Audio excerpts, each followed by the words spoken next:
Νομίζω ότι μπορούμε να αρχίσουμε. I think we can begin. Σας καλωσορίζουμε στην συνέντευξη I'd like to welcome you to the press conference carrying on from the meeting of the Informal Council on Cohesion policy. I would like to invite Mr. Kostas Hatzidakis, the Minister for Development and Competitiveness, to give us an introduction, to be followed by the Commissioner who is responsible for regional policy, Mr. Johannes Hahn. Mr. Minister, you have the floor. Ladies and gentlemen, the Cohesion Council being held in Athens yesterday and today is focusing on three issues. We are talking about upgrading this council because this council is directly linked with 30% of the EU budget. This is an issue which is going to be discussed immediately after this press conference over lunch. Secondly, we're discussing the question of urban policy at EU level. We're talking about 2/3, if not more, I would say, of the citizens in the European Union. And the European Commission has adopted certain initiatives to ensure that for this new programming period, urban policy will more clearly be reflected in the program, and that there will be coordinated action in that direction. The Hellenic presidency, within the framework of this policy, has taken the initiative to pick up on the question of urban poverty. This is something we're particularly affected by in Greece, because this is a country which has been most seriously affected over the past few years by the crisis. And unfortunately, the crisis is particularly concentrated on our urban centres. And thirdly, the issue which we've just discussed in the course of this morning's meeting for the past 2.5 hours, and this is about access to financing for SMEs.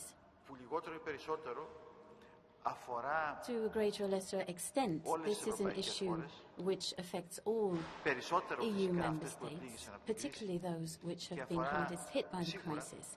And it affects 85% of workers, because that is the percentage of workers who are employed by SMEs. So it's therefore of crucial importance that we should support them. We've had an exchange of views from the presidency. We stressed that we have to act quickly. We have to act in a flexible manner, because red tape doesn't help. A bureaucratic approach does not help. We have to focus on innovation, and we have to ensure that the rules on competition are genuinely rules on competition, and that the single market can genuinely act as a single market. Because in certain cases, we get the impression that there are certain parameters which are ignored, and rather than having a level playing field, we tend to be moving towards or seeing phenomena which tend to burden the poorest countries. Now, we have focused on 6 partial proposals, which I'm going to mention to you now. Firstly, this is particularly important in terms of the initiative from the European Commission on SMEs. Work is continuing on that front with the European Investment Bank, and this is known as the SME initiative in Brussels. And we need flexible financial instruments which are specifically tailored for those countries which are most seriously affected by the crisis. a single approach to this doesn't lead us anywhere. It's a dead end, because those countries which have been most affected by the crisis have specific financing needs. Secondly, we need to use non-banking financial instruments as well, business angels, venture capital funds, for example.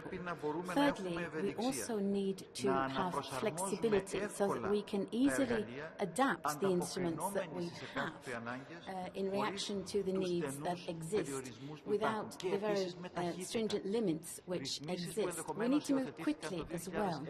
Reforms which were adopted in 2011-2012 have been overtaken already because the market is a living body and we need to follow developments. Fourthly, funds for SMEs must really reach the SMEs. They must not be used for other purposes, for infrastructure projects, for example. I mean, it's not negative to invest in infrastructure projects, but I think it's important that we also have ensure that we don't invest elsewhere to the cost of SMEs. And fifthly, funds need to be used in such a way that there is a focus on competitiveness and entrepreneurship, but not in general terms on competitiveness and entrepreneurship. We really need to focus on certain very specific sectors where we have a comparative advantage and where we hope to create more jobs and as such to speed up growth. This is why Greece, both within its national reference framework and also within the development programme it's put to Brussels, has focused on 9 specific priorities which have emerged from the McKinsey report, where we believe that we do have a very specific comparative advantage, focusing always on innovation and being outward-looking, because this is it has to be a cross-cutting policy. And the last one, last but not least, is that really we have to address the negative repercussions which have emerged from the European Commission's guidelines from the DG on competition in respect of competitiveness and state aid, which tend to work against the weakest links. And I can use Greece as an example here. I would say that these guidelines, well, they were based on the statistics from 2008 through to 2010, when Greece was a very different country. And that's why I am stressing that competition policy really must lead to what it can produce. In other words, it has to ensure the situation as it exists. And we have to bear that in mind when we examine the discharge regulation as well, so that we don't see what's happening in Brussels undermining the efforts being made to bring about growth and recovery in the member states.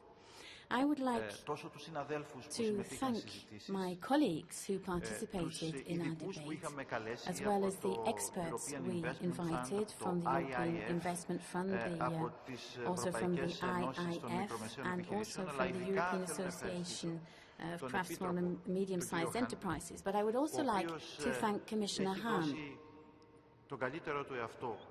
He has really put in every possible effort as the Commissioner for Regional Policy over the last few years. And he is a steady friend, a steady ally, I would say, of Greece, helping us to come out of this crisis and turn over a new page in this country. Thanks to the cooperation we have enjoyed over the last few years with Commissioner Hahn and the Commission's services, particularly the DG for Regional Policy, I think that we have come from the bottom and got up to the top in terms of regional development absorption of those funds there, and third in general terms in the structural funds. And our efforts will go on, they will continue, but the efforts to consolidate the cohesion policy, for that we are all responsible together, and I would really call on my colleagues to help us move forward in that direction. Johannes, you have the floor. Thank you, Kostis, and once again I would like to use also here the opportunity in the public to thank also on behalf of my colleagues from the member states but also from the NGOs for the excellent organization of this informal ministerial conference, but also for your readiness and willingness to take on board the points at the agenda we have discussed and we will still discuss during this conference. It shows the variety of intervention areas of cohesion policy. It's nowadays also the urban area. Don't forget, in the new financial perspective we will spend more than 50%, at least more than 50% of our overall budget in the urban area, and we have changed the focus of the policy from a policy being focused and concentrated on infrastructure investments towards a policy which is now promoting, pushing the economy, and this is expressed by the fact that we will at least double the efforts, the financial efforts for stimulating and promoting the economy. In the previous period from 2007 to 2013, we spent around 70 billion for the support of SMEs, and in the new financial perspective it will be at least 140 billion, and this having in mind an overall reduction of the budget. So this clearly indicates our main objective to push, to promote the economy, and once again thanks to the Greek presidency having taken this on board, certainly also with your particular experience how difficult currently it is for SMEs to have access to the financial market, to loans, to guarantees, to financial products in general, and this was the basic for the discussion today. It was once again recalled by many speakers that we need particular efforts additionally to support startups, because those have usually no collaterals. It's a venture, therefore we need venture capital.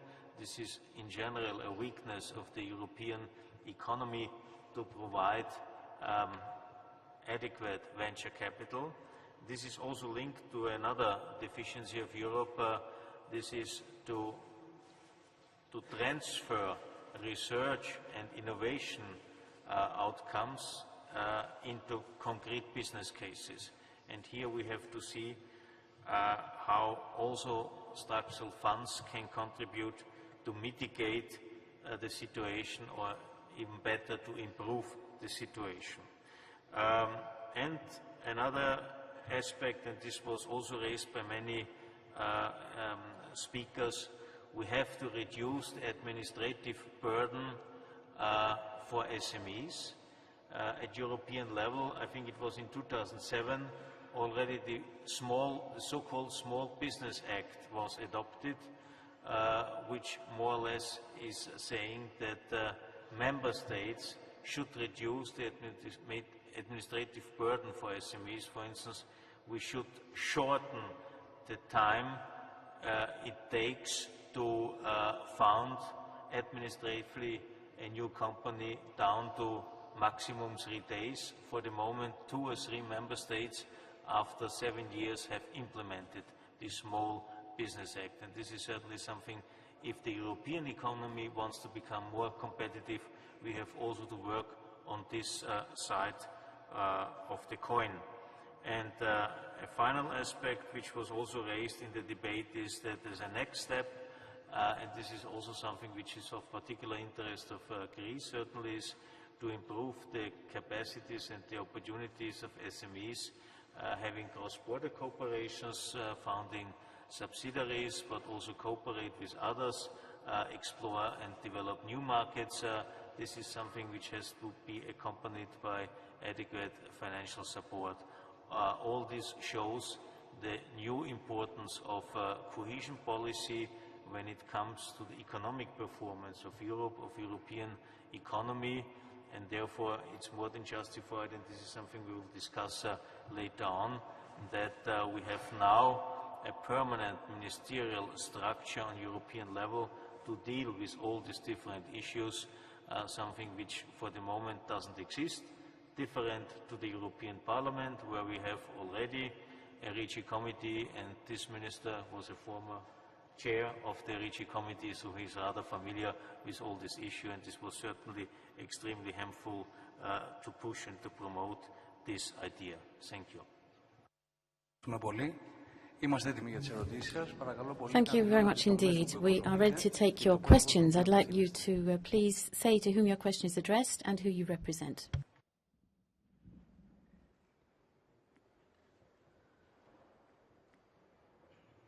Andrés Mourenza for the Spanish FA News Agency.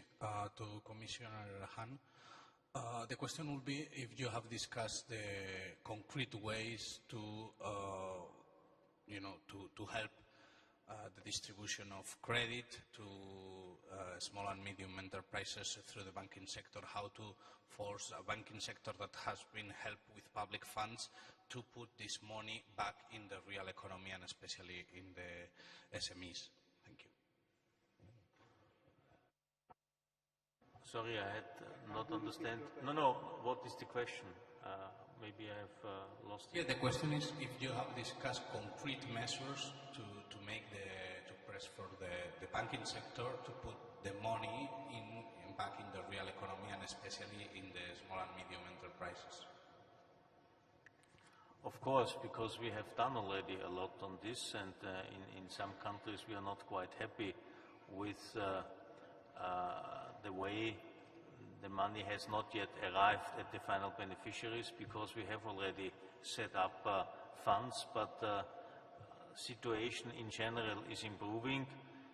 Where we still face a particular challenge is, of course, that many existent companies don't have adequate collaterals to get loans, and in that respect we will present very soon new financial products, if you like, by addressing and using the European structural funds to overcome this weakness. But this is for the moment the most urgent issue, to mitigate the problem of lack of collaterals of existing SMEs in order to get funds. So we have to provide necessary guarantees and things like that, and this is something where we will modify our if you like, chain of products.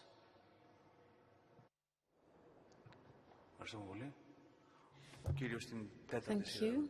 The gentleman in the fourth row, please.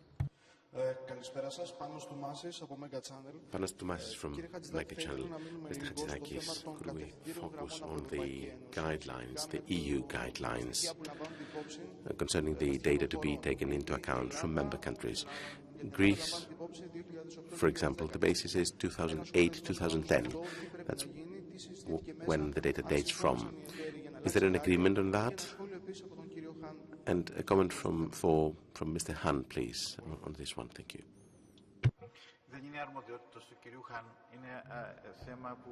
Well, that is not actually in Mr. Hahn's competence. That's for DG Competition from the European Commission.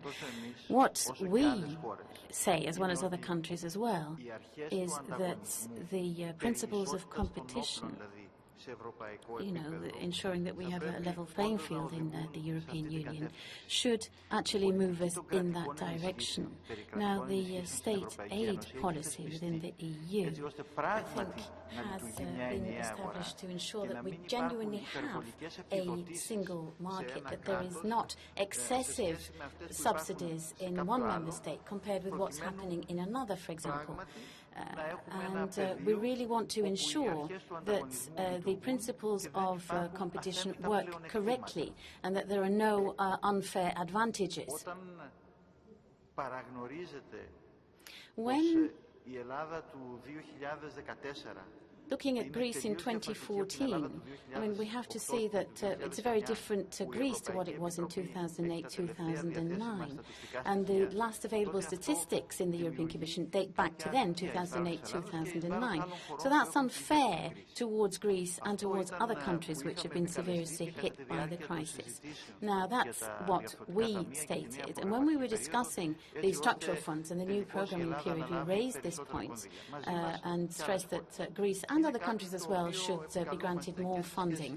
And that's something that we are asking on this new charter on aid for 2014 through to 2020, which talks about the question of investment in companies through the National Framework Programme as well, but also on the discharge mechanism as well, which in a different way leads to the same area of implementation. But that regulation on the discharge is still open. It's something we need to discuss with Mr. Almunia. We need to put forward our proposals as well. On the state aid, that question has been closed now. We have our views, and I expressed them beforehand.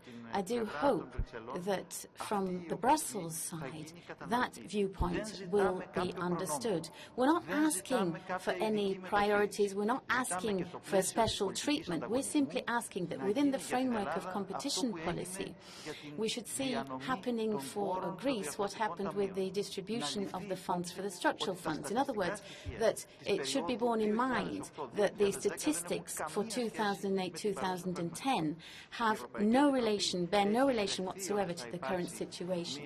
Now, we've heard that there will be a revision clause from 2016 onwards. The Commission told us that.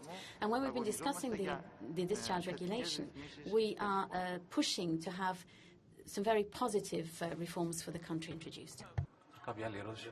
Very briefly on this issue. The dates for the figures, this is not something which is individually negotiated with the different member states. For all member states, we have applied the average of the data from 2008 to 2010. Why? Nobody is happy about this difference or this time difference, but when we had to present our budget proposal in 2012, these have been the most recent available figures, and one has to keep in mind in the past we had sometimes the experience that not all the figures being submitted to Eurostat have been correct, so it was necessary and it is necessary to validate the figures, and also this takes time, and this is the reason why we can only refer to the average of 8 to 10, but this once again applies for each member state. But therefore, and it was already said by the Minister, in our regulations there is a provision that by 2016 there is a midterm review clause which has to take into account more recent developments, and if there is, for instance, a difference in the performance in terms of GDP between Greece and other countries, that might lead to some adjustments also in terms of financial allocations.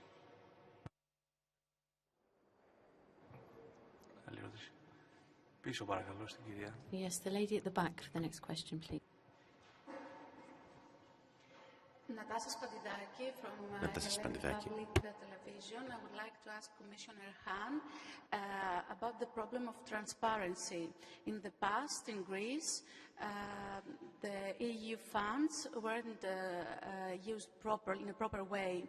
Is there any plan in the EU so Brussels can control the fund directly and not the national government?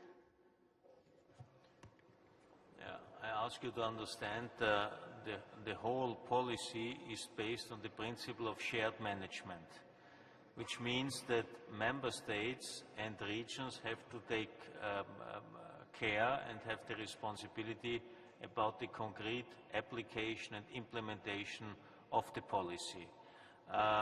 If you take the period 2007-2013, around Europe we will have implemented finally more than 2 million individual projects. So it's completely unrealistic that we control, monitor, audit all these projects ex Brussels. So in that respect, we have to rely on our member states, and the other way around,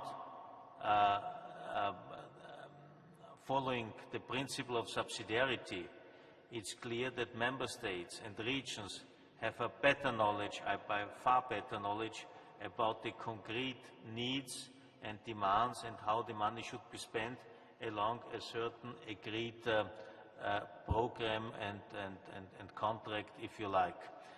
But if you look into the error rates, things have significantly improved. So I'm quite satisfied also with the performance of the Greek auditors.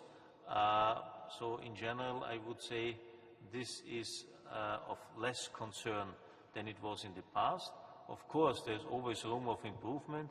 One of our proposals, and this will be implemented, I think, by the end of 2015, is that using structural funds should be done by from that time onwards electronic templates. So there's another transparency, but by the other way allows us to react faster on changes. But if you make your applications electronically, I think this is another excellent contribution to more transparency, but also to a further acceleration of dealing with applications and finally faster implementation. Are there any further questions? Καλησπέρα, Δημήτρης Κατσακάνης από Capital Κεφάλαιο. From Capital Kefalio, Mr. Han, if I'm not mistaken, said that 50% of the total budget of the Cohesion Fund, if I'm not mistaken again, please clarify that, will go to the urban projects. What is the total budget here? And does the ministry, Mr. Hatzidakis, have an idea of how much monies will be spent in Greece for the next programming period, 14-20? Thank you.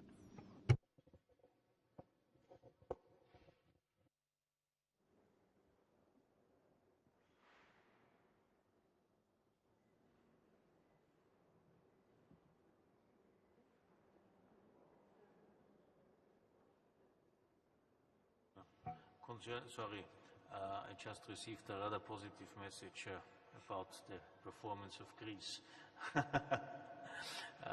confirmed by the task force. This is something I wanted, coming back to the urban issue, there's a different reporting system or a slightly different reporting system in the different member states, so it's not exactly quantifiable, but according our knowledge and assessment, in the period 2007 to 2013, the investment in the urban area would have been a little bit more than 40%, and having in mind the new direction of the policy, thematic concentration, for instance, on urban transport, on energy efficiency measures, on improving R&D capacities, reduction of poverty, all these measures are strongly linked to activities, interventions in the urban area, and for that reason, I believe at least, I would say, all around Europe, 60%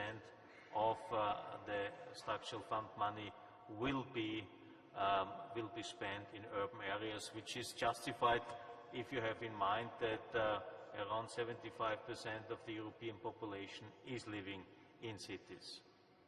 Thank you. Now the Minister is restored. Well, you probably understand for the structural funds, there are very specific rules which apply across the face of Europe, both in respect of how these funds are managed, but also in respect of how they are distributed, shared out.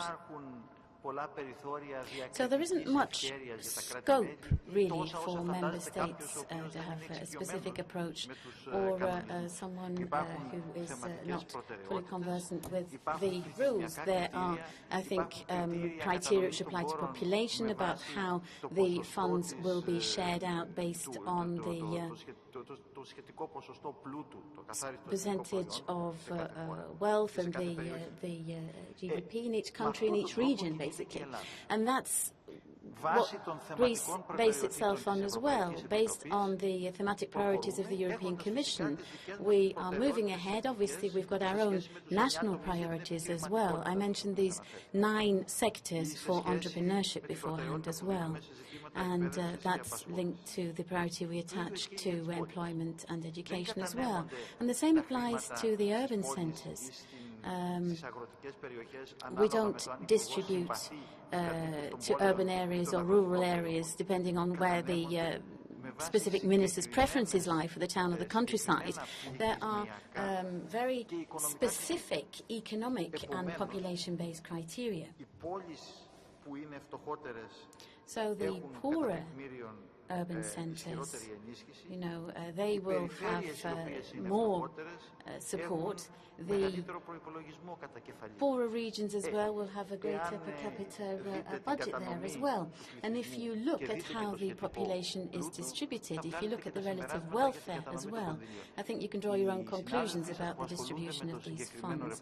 The analysis on this reporting, well, the analysis saw a table we gave them which shows how we distribute the funds by programme and by region. So you can draw some very specific conclusions from that.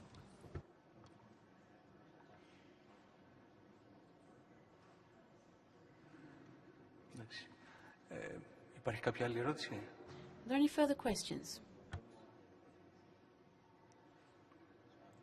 Νομίζω συνεπώς ότι ολοκληρώσαμε. Ευχαριστούμε πάρα πολύ για τη συμμετοχή σας. I think that closes the press conference. Thank you very much indeed for your presence here this lunchtime.